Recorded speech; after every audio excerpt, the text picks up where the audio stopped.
السلام عليكم، مرحبا بكم فيديو جديد على قناتكم قناة اسمع اش كاين. في مواقع التواصل الاجتماعي كاين واحد الضجة على ان سنة 2006 تم إصدار واحد الفيلم مغربي بمشاركة وليد الركراكي. وهذا الفيلم كيظهر فيه أن المغرب فاز بكأس العالم. هاد الفيلم داير ضجة على مواقع التواصل الاجتماعي، وهذا الفيلم اللي كانت المخرجة ديالو هي نرجس النجاري، واللي تنبأت في هذا الفيلم الشهير ببلوغ المنتخب المغربي المونديال كأس العالم.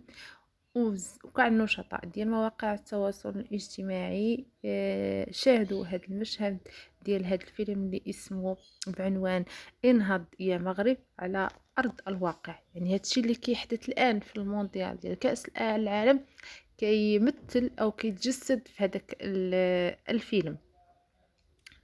وكنشوفوا بان داك الفيلم يعني تحقق بحال شي حاجه يعني توقعت هذيك المخرجه، وفعلا تحققت لينا في 2022. وهذا الفيلم كان في 2006، خصوصا بعد ما شفنا ان المنتخب المغربي في الماتش الاخير ديالو انه تفوق على المنتخب البرتغالي، وكنتمنى ان شاء الله انه يتغلب ايضا على المنتخب الفرنسي. يا ربي يا ربي قويهم ويقدرهم ويفرحونا ان شاء الله.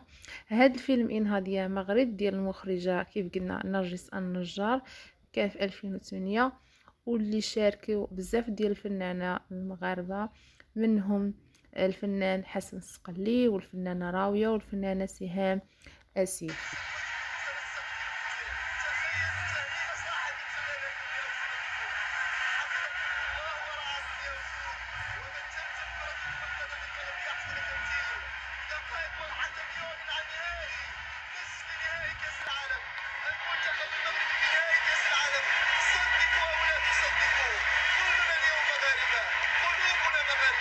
دعواتنا لكم بالتوفيق.